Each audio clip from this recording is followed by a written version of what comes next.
සමහර රහස් පොළොව යට වැළලී තිබීම තමයි වඩාත්ම හොඳ. නමුත් කුතුහලය කියන්නේ මනුෂ්‍යයාට ලැබුණු සාපයක්.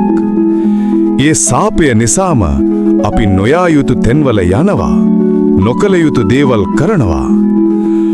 අද මම ඔබට කියන්න යන්නේ ලංකාවේ දුම්බර මිටියාවතේ අඳුරු කඳු අතර සැඟවුණු ගම්මානයක සිදුවුණු තාවත් කාටවත් විසඳගන්න බැරි වුණු අద్භූත සිදුවීමක් ගැනයි. මේ කතාව අහන ඔබ තනිවම නම් ඉන්නේ. වටපිටාව ගැන පොඩ්ඩක් අවධානයෙන් ඉන්න. වෙලාව රාත්‍රී 10යි තිලට පමණ ඇති.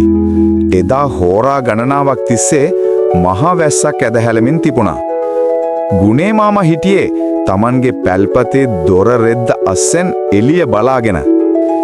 එක පාරටම දොරට කවුරු හරි වේගයෙන් තට්ටු කරන්න ගත්තා. ගුණේ මාමා මෙසේ පැවසුවා. කවුද යකෝ මේ මහර? සුමනේ පොඩ්ඩක් ලාම්පුව අරන් වරන්කෝ. සුමනාවතී වෙවුලන අතින් ලාම්පුව උස්සගෙන එද්දී ගුණේ මාමා දොරේ පොල්ල අයින් කළා. දොර ඇරුණි සීතල හුලම් පාරක් එක්කමයි. එලිපත්ත උඩ හිටියේ නාදුනන තරුණයෙක්. ඒ තරුණයා තෙතබරි වෙලා හිටියේ. අතේ තිබුණේ පරණ හම් බෑග් එකක් විතරයි. එයාගේ ඇස්වල තිබුණේ අමුතු බැල්මක්. හරියට ඔහු මේ ගෙදර හොඳට අඳුරනවා වගේ. ආගන්තුකයා මෙසේ ඇසුවා. මාමා මට අද රැට ඉන්න ටිකක් ඉඩක් දෙන්න පුළුවන්ද? බස් එක කැඩුනා. මේ හරියේ වෙන නවතින්න තැනක් නෑ. ගුණේ මාමා පිළිතුරු දුන්නා. මේ මහරයා අපි නාදුන ණයට ඉඩ දෙන්නේ නෑ මහත්තයෝ. ඔය පහළ අම්බලමට යන්න. නමුත් ඒ තරුණයා යන්න හැරුණේ නෑ. ඔහු හිමින් Tamanගේ සාකුවට අත දාලා යමක් එළියට ගත්තා. ලාම්පු එළියෙන් ඒක දිලිසුණා. ඒ රත්තරන් පාට පැරණි මුද්දක්. මේ තරුණයා වික්‍රම ගෙට ගොඩ වුණාට පස්සේ ගුණේ මාමගේ හිතේ තිබුණේ ලොකු සැකයක්. වික්‍රමගේ කතාවෙන් එළියුනේ අමුතු අතීතයක්. මේ ගමට ඉහළින් තියෙන පාළු වලව්ව, දුම්බර වලව්ව ගැන ගම්මු කතා කරන්න බයයි. අවුරුදු 20කට කලින් ඒ වලව්වේ ලොකු හාමු අභිරහස් විදියට නැති වුණා. ගම්මු කිව්වේ වලව්වේ තිබුණු නිධානයක් ගන්න ගිහින් යක්ෂයෙක් හාමුව බිලිගත්තා කියලා. වික්‍රම බිම බලාගෙන මෙහෙම කිව්වා. මාමේ මම ආවේ ඒ වලව්ව හොයාගෙන. මගේ තාත්තා මැරෙන්න කලින් මට මේ මුද්ද දීලා කිව්වා මේක අයිති ඒ වලව්වේ හාමුට කියලා. ගුණේ මාමා ගැස්සිලා ගියා. මොකද අවුරුදු 20කට කලින් ඒ වලව්වේ වැඩකාරයා විදියට හිටියේ මේ ගුණේ මාමා. වර්ෂාව ටිකක් පායලා තිබුණත් අඳුර එන්නම වැඩි වුණා. වික්‍රමගේ බල කිරීමට ගුණේ මාමා කැමති වුණා පාර පෙන්වන්න වලව්ව ගාවට යන්න. කැලේ පාර හරිම අద్භූතයි. ගස්වල අතු හරියට යෝධයෝ අද්දිගු කරගෙන ඉන්නවා වගේ.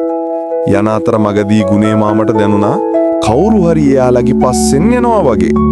ගුණේ මාමා නැවතී මෙහෙම ඇසුවා. මහත්තයෝ ඔහොම ඉන්න. මට අඩිසද්දයක් ඇහෙනවා. සාමාන්‍ය හඬින් වික්‍රම නතර වුණා. එයාගේ මූණේ බයක් තිබුණේ නෑ. පුදුම හිනාවක් තිබුණේ. ඔහු බෑග් එක ඇතුලෙන් ගත්තේ ටෝච් එකක් නෙවෙයි, පරණ සිතියමක්.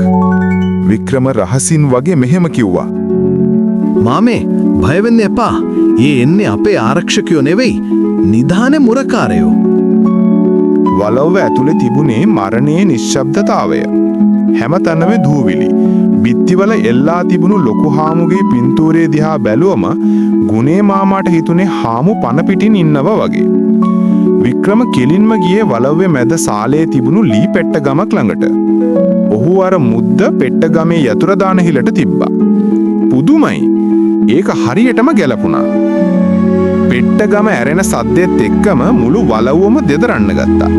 ගුණේ මාමා බය වෙලා පස්සට පැන්නා. පෙට්ට ගම ඇතුලේ තිබුණේ රත්තරන් නෙමෙයි, පරණ පොතක් විතරයි. ගුණේ මාමා කෑ ගහලා ඇසුවා. මහත්තයෝ මොකද්ද මේ වෙන්නේ? කෝ නිදානේ? වික්‍රම ඒ පොත කියවන්න ගත්තා. ඒකේ ලියලා තිබුණේ ලොකු හාමුගේ පාපොච්චාරණය. වලව්වේ නිධාරණය කියන්නේ රත්තරන් නෙවෙයි. වලව්වෙන් ගමට කරපු අසාධාරණකම් වහගන්න හංගපු ඔප්පුතිරප්පු. එතකොටම වික්‍රම දැක්කා ගුණී මාමා දිහා. ගුණී මාමගේ අහිංසක බැල්ම දැන් වෙනස් වෙලා. මාමගේ අතේ තිබුණේ පිහියක්. ගුණී මාමා hina වී මෙසේ පැවසුවා.